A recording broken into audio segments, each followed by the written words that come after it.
Hi hello ನಮಸ್ತೆ friends, M N ಕಿಚನ್ಗೆ ಸ್ವಾಗತ. ನಾನಿವತ್ತು ನಿಮಗೋಸ್ಕರ ಒಂದು ಸ್ಪೆಷಲ್ ಆಗಿರುವಂತಹ ಚಿಕನ್ ದಾಲ್ ವಡ ಮಾಡಿ ತೋರಿಸ್ತಾ ಇದ್ದೀನಿ.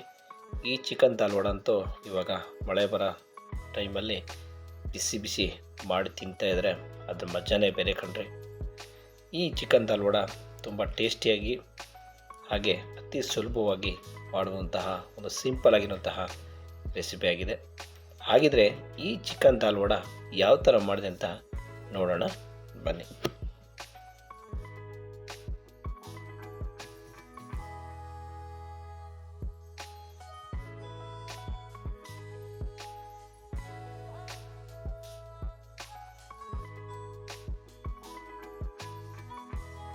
ಒಂದು ಮಿಕ್ಸಿ ಜಾರ್ ತಗೊಳ್ಳಿ. ಅದಕ್ಕೆ ಒಂದು ಬೆಳ್ಳುಳ್ಳಿ,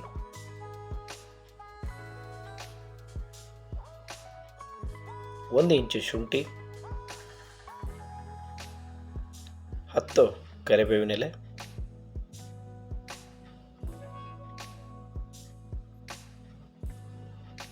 7 ಹಸಿಮೆಣಸಿನಕಾಯಿ ಖಾರಕ್ಕೆ ತಕ್ಕಾಗುವಷ್ಟು,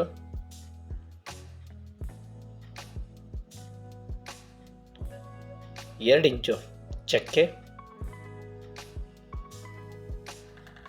5 ಲವಂಗ, 10 ಕಾಳುಮೆಣಸು. ಇದನ್ನೆಲ್ಲ ಹಾಕಿಬಿಟ್ಟು ಒಂದು ಮಿಕ್ಸಿ ಜಾರಿಗೆ ತರಿತರಿಯಾಗಿ ರುಬ್ಕೊಳ್ಳಿ. ನೋಡಿ, ಈ ಹದಕ್ಕೆ ರುಬ್ಕೊಂಡ್ರೆ ಸಾಕು. ಇವಾಗ ನಾವು ಇದಕ್ಕೆ ನೆನೆಸಿರ್ತಕ್ಕಂತಹ ಕಡಲೆಬೇಳೆನ ಇದಕ್ಕೆ ಹಾಕಿ ರುಬ್ಕೊಳ್ಳೋಣ. ಒಂದು ಅರ್ಧ ಗಂಟೆ ನೆನೆಸಿದ್ರೆ ಸಾಕು ಕಡಲೆಬೇಳೆ.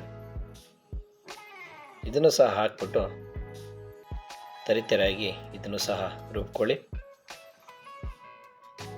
ನೋಡಿ, ಈ ಥರ ರುಬ್ಕೊಂಡ್ರೆ ಸಾಕು. ಇವಾಗ ನಾವು ಕ್ಲೀನಾಗಿ ಬೋನ್ಲೆಸ್ ಇರುವಂತಹ ಚಿಕನ್ ತಗೊಂಡು ಇದಕ್ಕೆ ಹಾಕ್ಬಿಟ್ಟು ಇದನ್ನು ಸಹ ತರಿತರಿಯಾಗಿ ರುಬ್ಕೊಳ್ಳಿ. ಈ ಹದಕ್ಕೆ ರುಬ್ಕೊಂಡ್ರೆ ಸಾಕು. ಇವಾಗ ರುಬ್ಬಿರ್ತಕ್ಕಂತಹ ಮಿಶ್ರಣನ ಒಂದು ಪಾತ್ರೆಗೆ ಹಾಕ್ಕೊಳ್ಳಿ.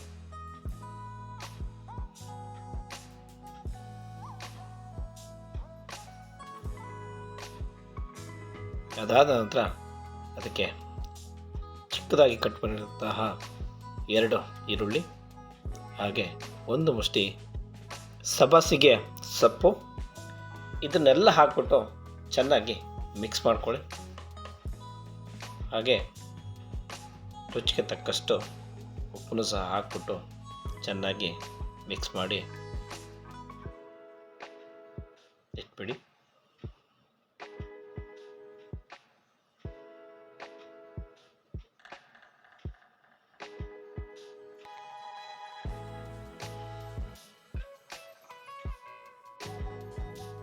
ನೋಡಿ, ಇವಾಗ ಚೆನ್ನಾಗಿ ಮಿಕ್ಸ್ ಆಗಿದೆ. ಈ ಹದಕ್ಕೆ ರುಬ್ಕೊಂಡ್ರೆ ಸಾಕು. ತೀರಾ ತೆಳುವಾಗಿನ ರುಬ್ಕೊಳ್ಳೋದು ಬೇಡ. ಇವಾಗ ನಾವು ವಡೆ ಕರಿಲಿಕ್ಕೆ ಸ್ಟವ್ ಹಚ್ಬಿಟ್ಟು ಬಾಣಲಿ ಬಿಸಿ ಮಾಡ್ಕೊಳ್ಳೋಣ. ಬಿಸಿಯಾಗಿರುವಂತಹ ಬಾಣಲಿಗೆ ಎಣ್ಣೆ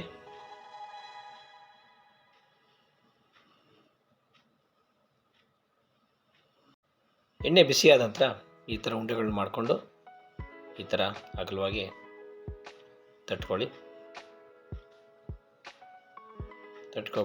ಬಿಸಿಯಾಗಿರುವಂಥ ಎಣ್ಣೆಗೆ ಈ ಥರ ಬಿಡಿ.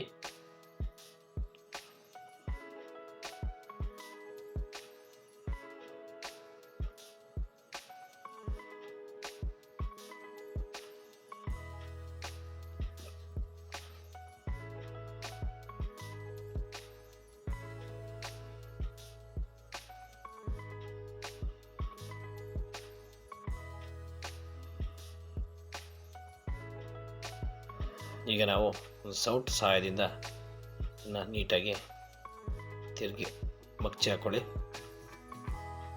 ಅದು 2 ಸೈಡು ಕ್ಲೀನಾಗಿ ಬೇಯಬೇಕು.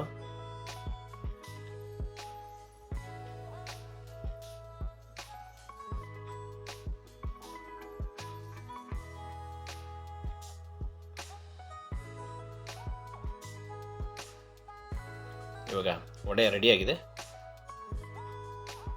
ತೆಗೆದುಬಿಟ್ಟು ಪ್ಲೇಟಿಗೆ ಹಾಕ್ಕೊಳ್ತಾ ಇದ್ದೀನಿ.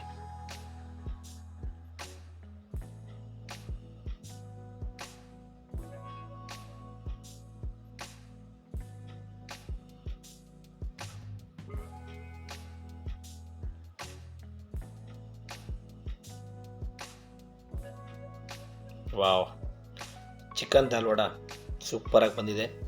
ಹಾಗಿದ್ರೆ ತಡ ಯಾಕೆ ಮಾಡ್ತೀರಾ? ನೀವು ಸಹ ಇದೇ ಥರನೇ ಮನೆಯಲ್ಲಿ ಚಿಕನ್ ದಾಲ್ ವಡ ಮಾಡಿ ಇದು ರುಚಿ ನೋಡಿ ಅಂತ ಹೇಳ್ತಾ, ಈ ರೆಸಿಪಿ ನಿಮಗೆ ಇಷ್ಟ ಆಗಿದ್ದರೆ MN ಕಿಚನ್ಗೆ ಲೈಕ್ ಮಾಡಿ, ಶೇರ್ ಮಾಡಿ, ಸಬ್ಸ್ಕ್ರೈಬ್ ಮಾಡಿ, ತಪ್ಪದೆ ಬೆಲ್ಲೈಕನ್ನ ಕ್ಲಿಕ್ ಮಾಡಿ. ಬೆಲ್ಲೈಕನ್ ಕ್ಲಿಕ್ ಮಾಡಿದ್ರೆ ನಾನು ಮಾಡೋ ಎಲ್ಲ ಹೊಸ ರೆಸಿಪಿಗಳು ನಿಮಗೆ ನೋಟಿಫಿಕೇಷನ್ ಬರುತ್ತೆ. ಹಾಗಾದರೆ ಈ ವಿಡಿಯೋ ಯಾರು ಹೊಸಬರು ನೋಡ್ತಿದ್ರೆ ಅವರು ಸಹ ಖಂಡಿತ ಸಬ್ಸ್ಕ್ರೈಬ್ ಮಾಡ್ಕೊಳ್ಳಿ ಅಂತ ಹೇಳ್ತಾ, ಈ ವಿಡಿಯೋನ ನಿಮ್ಮ ಫ್ರೆಂಡ್ಸು ರಿಲೇಷನ್ಗೂ ಸಹ ಶೇರ್ ಮಾಡಿ. ಹಾಗೆ ನಿಮ್ಮ ಅನಿಸಿಕೆ ಅಭಿಪ್ರಾಯಗಳನ್ನ ಕಮೆಂಟ್ಸ್ ಮೂಲಕ ತಿಳಿಸೋದು ಸಹ ಮರಿಬೇಡಿ. ನೀವು ಹಾಗಿದ್ರೆ ಮತ್ತೆ ನಿಮ್ಮ ಭೇಟಿ ಮುಂದಿನ ಹೊಸ ರೆಸಿಪಿಯೊಂದಿಗೆ, ಹೊಸ ವಿಡಿಯೋದೊಂದಿಗೆ. ಅಲ್ಲಿಯವರೆಗೂ ವಂದನೆಗಳು.